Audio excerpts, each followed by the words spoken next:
Hello everyone, welcome to video number 4, or vlog number 4. Today I've come somewhere a little bit local to me. I frequent it quite a lot. Trying a few new methods of photography that I've not really done much before. I've come out for sunset golden hour, as you could probably see. The species that are common here are just regular park ponds, ducks like Canada geese, mute swan, mallard, the odd tufted duck, coot and moorhen.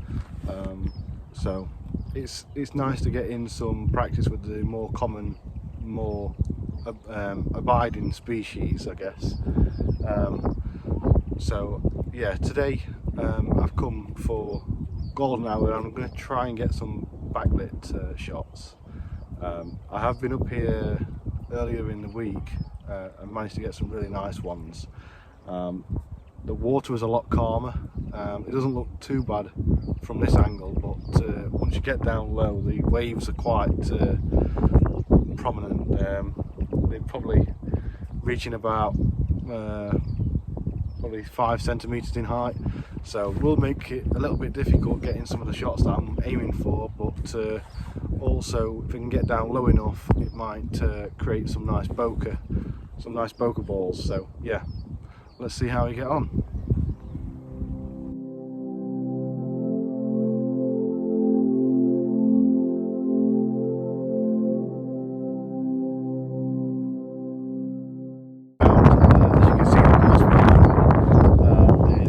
Flock of about 5 to 7 linnet that seem to did not live in it, really like it. Just had a really nice spot by the time I bent down to get my camera and got. So that's also something to look out for.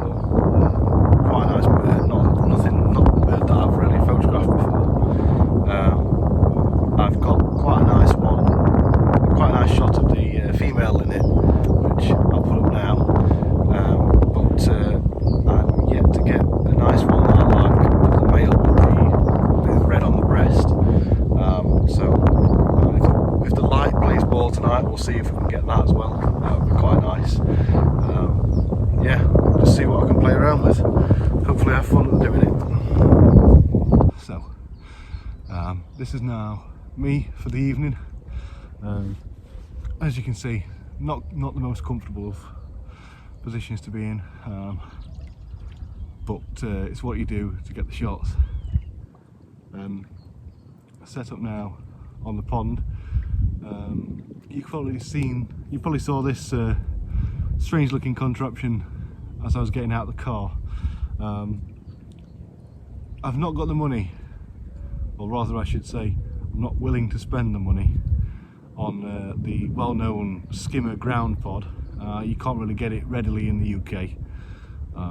You've got to pay stupid amounts of import tax, so I'm hoping, I know Lenscoat, who do the covers on my camera, have just brought out their own version, and there's a well-known photography shop branch that sells a lot of Lenscoat products, so I'm hoping they pick that up on the catalogue soon. I might pick one up then. But for now I've got an old frying pan. The idea came to me when I saw another YouTuber, Paul Miguel. He uses a frying pan, or he's named it the Fry Pod, on the beach at Redlinton, I think. when he was photographing some of the waders up there. But yeah, I thought I'd try and make my own. It's not perfect, it doesn't quite swivel like I'd like it to. Mainly thanks to the head, with it being a gimbal head and a fluid head at that, is quite stiff. But yeah, it does the job okay for now. Yeah, any means necessary, I think, is the term that you coin.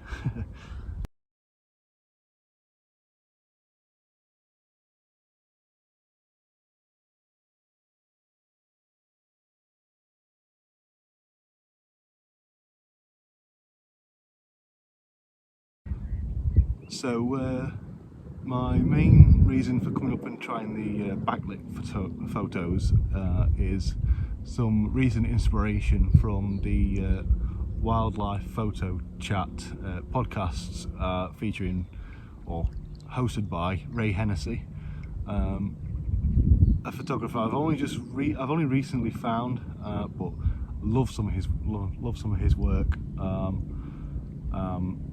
And yeah, I thought I'd try and get a little bit more creative with my photos. It's got a bit stagnant recently, so I've never really tried backlit, never really got down in the dirt like this, I suppose.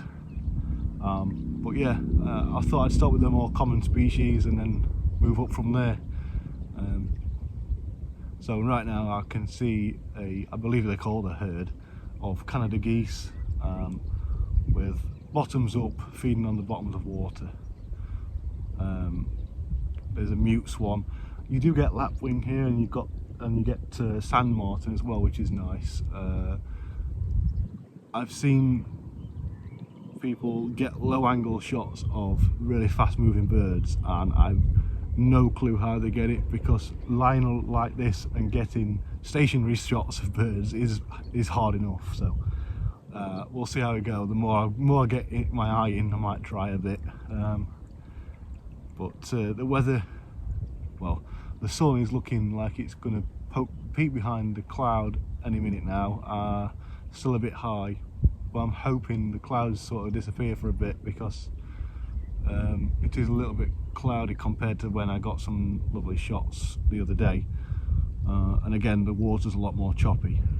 So it might be a two-part video, it might be a video where I add a few photos in from previous days, so we'll see how we go.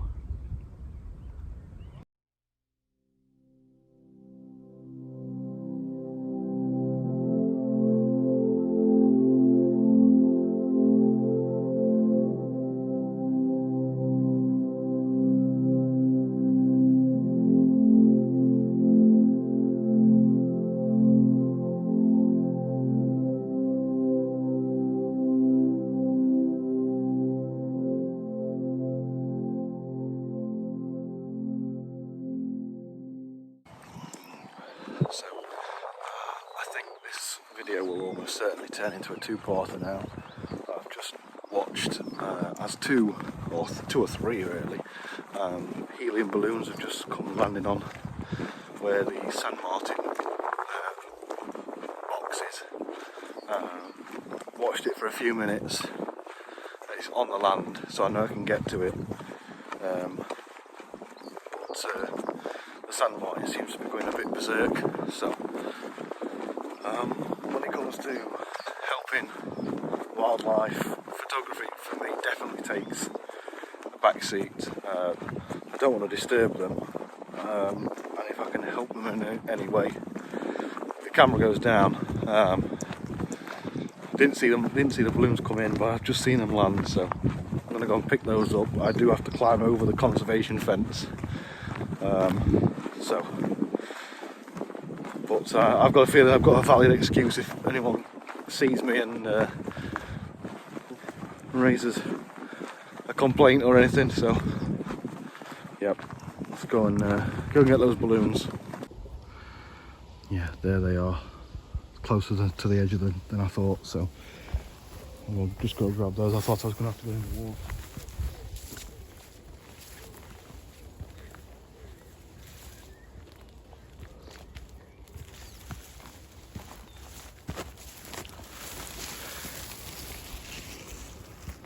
successful retrieval. So this is why you shouldn't release balloons. More than likely it's an accidental let go of them, probably a kid looking at the style of them, but yeah, can be quite harmful to the environment. These ones are still a little bit inflated, so I'm going to pop them and put them in a bin before they can do any more damage. So I'll keep hold of them for now. But yeah, I don't like these sorts of balloons, or any balloons for that matter. There's no reason why you should have them outdoors. We've just had for those who don't know, me and my wife Amy are expecting a baby come August. So she's just had a baby shower and got some balloons, but I've been extra careful to keep them inside, keep them away from a window here, wherever they could get through. And they've got a weight on too, so there's no chance of them getting outdoors, and they'll be going carefully in the bin, popped. So it's just something to be mindful of if you do have balloons. Just be a bit extra careful, because they can land in areas like this and cause a little bit of disturbance or worse. So yeah, I always like to try and help out any way I can, so happy to take a few balloons home.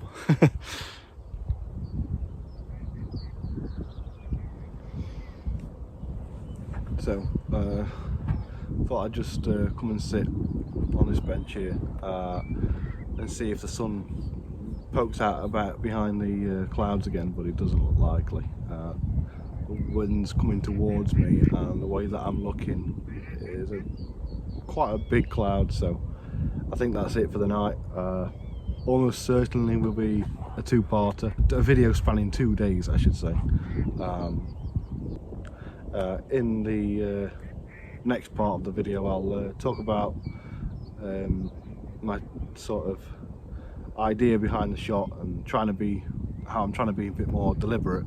So yeah, it's been nice to be out, definitely. If I weren't out, then God knows how long that balloon would have been left there, how much disturbance it would have caused. The sand martins seem to have settled down now, at least. But yeah, there's not much activity on the pond now either. There's the usual Canada geese, mallards, but they're right in the middle.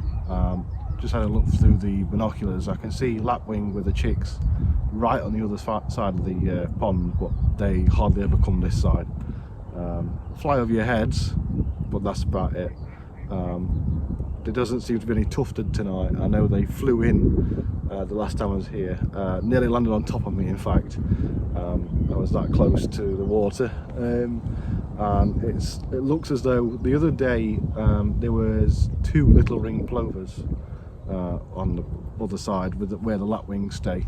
I was hoping to get those, but they seem to have left since.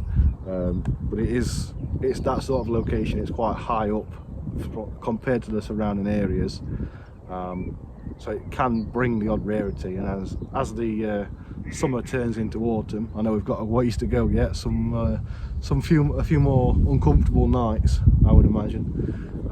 But yeah, as the summer turns to autumn, I'll definitely be keeping an eye on this pond and seeing what turns up. Last year I had a pair of juvenile ruff, obviously making their way from their breeding grounds in either Norway or even northern Scotland, I think, some of them, back down south to the warmer climes. So yeah, it'd be interesting to see what turns up. There's usually an oyster catcher that's quite regular here, and there's been reports of golden plover, but I've not seen them myself. That would be a real nice treat to get those. I quite like the look of that bird. But yeah,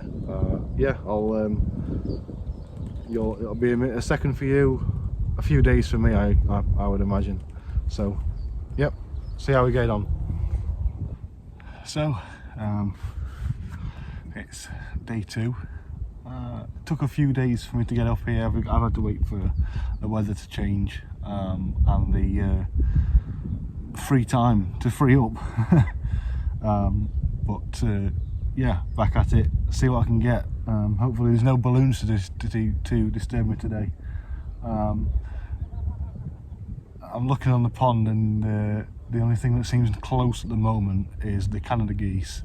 I'm hoping, given time, the tufters will be brave enough to venture over this side again. It was a midweek day, or the end of the week, it was a Friday, the last time I got some photos, so it might mean that being Thursday today, they're feeling a bit braver because the pond's been a bit quieter. I know on the weekend there's a lot of dogs and sometimes even horses that have a paddle in the pond, so yeah, hopefully because the footfalls died down a little bit, I might be able to get some nice shots again. So we'll see how we go.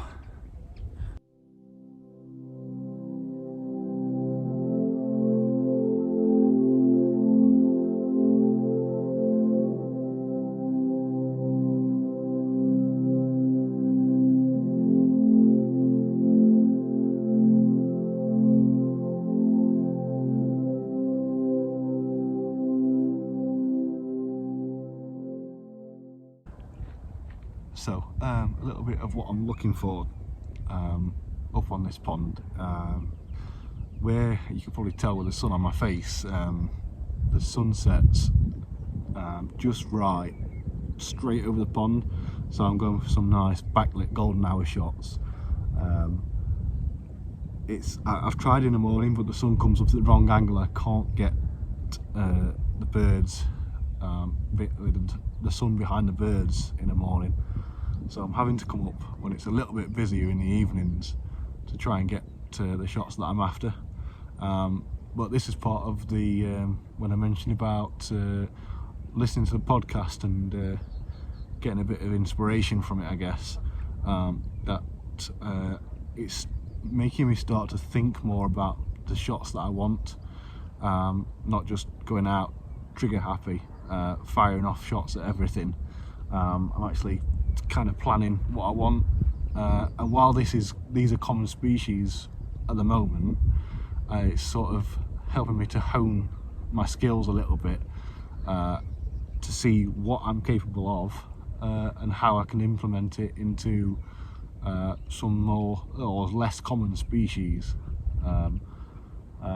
My main goal is some wader photography. I don't know what it is, but waders or shorebirds for the US guys, on the shore.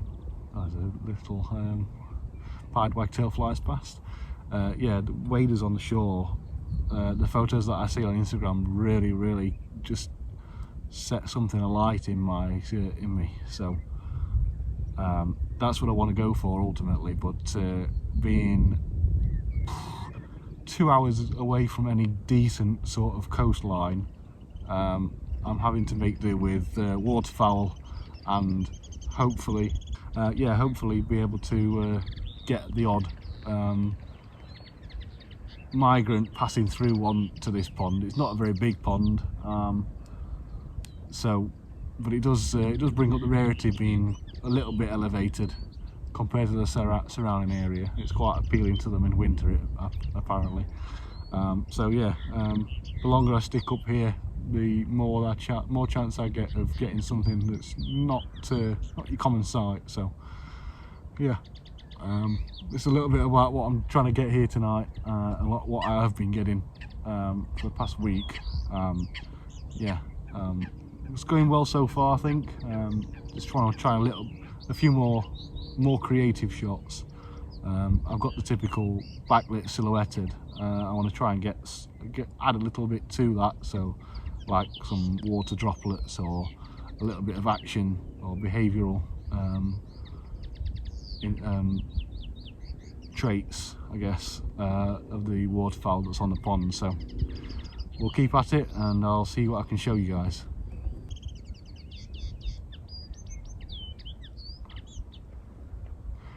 Might have picked that up a little in it singing. Well, with the setting sun behind me and the moon in the sky in front of me, I think I'll leave the video here. Not been a great night tonight again for photography wise. I've got some little bit of footage. It's been nice to spend it out again. Lots to see, nothing to really photograph, unfortunately. The one highlight though was a yellow wagtail, a lifer for me, one that I didn't expect to see here. They're very much a summer migrant. I thought they'd be all gone by now, to be honest, but there's one hanging about on the scrape on the pond, so nice addition. I'll put a photo. It's a very, very poor photo, just a record shot. It's a little bit of a distance away from me, so yeah, nice to see. It's hard being one thing that's listening to the podcasts that I mentioned earlier in the video is that it's shown me that it is possible to be a wildlife photographer or be a hobbyist, which is more than I can want anyway, really. But it is possible to be a wildlife photographer and have a 9-to-5 job and a family. So that's the situation I find myself in. I wouldn't want it any other way. Family's everything to me, so it's really important that I get to spend time with them. And as mentioned, my wife's currently pregnant. She's due in August, same month I was born in, so it should be a good month. So my time out in the field will be very, very limited, especially for the first few months, but definitely priorities are with family, so can't complain at that. I will get back out at some point, hopefully carry on doing little videos here and there when I can. Might even bring him along when he gets a little bit older. Oh, it's a boy, by the way. So just come a bit further around. Yeah, it is possible to still get out. Just have to pick your time wisely. Do a lot of planning when you've got a bit of free time. Just 5 minutes here and there. Know what you're going out for, I suppose. Sometimes it's just nice to come out for a walk, and the good thing about that is I can do it with my dog, I can do it with Amy, my wife, and I'll be able to do it with my son. So there's always time for nature. It just depends what you do with that nature, whether it's with the camera or if it's just going out for a leisurely walk. There's always lots to see, so I won't be disappointed. We're just going for a walk. But yeah, we'll see how things go. Hopefully we can get him sleeping through the night quite early on, and I can get out in the mornings before both of them are awake. So yeah, that'll be my saving grace. But I suppose a good thing is we're in the height of summer now. In August, wildlife really slows down. It's showing today on the pond even. Some of the ducks especially, the mallards and the tufteds, are going through a molt, so they're not looking the best, which is why I went for the backlit shots, because it doesn't tend to show up the details of the feathers too much. Most of the shots are in silhouette. So yeah, it's probably the best time of year to have a newborn, I guess. And then this winter I've got plans of what I want to get out to do. Whether that happens or not, it remains to be seen. But yeah, it's going towards winter, and I doing a 9-to-5 job, then most of the time I go to work in the dark, I come home in the dark. I've always said to all my friends and my family, I don't care about the cold. You can always put another layer on, but I wish I could have the sunlight that you do in the summer, in the winter. If I could get early mornings in the winter, there'll be A, no one out because it's way too cold for anybody, and B, I would have all the time to be able to get shots of all the winter migrants. But having a 9-to-5 and family being priority, nature takes a back seat, which is normal for people like me, people who want families, people who can't just unfortunately go out whenever they choose. But yeah, it's going to be fun. and I can't wait to show my son the natural world. It's one of the big things that I'm looking forward to. So yeah, I'll leave you here. I'll put a few photos up of what I've got and a little bit of video, and hope you enjoy them. Thanks for watching again, and I'll see you on the next one, whenever that may be. I might be a dad by then. So yeah, thank you. Don't forget to like, share and subscribe.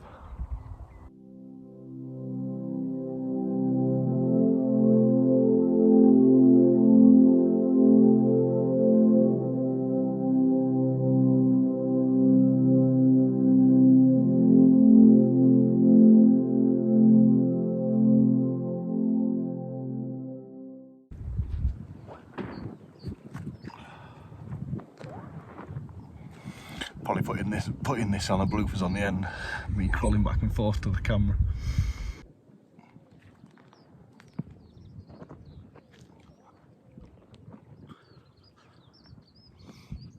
That's worse.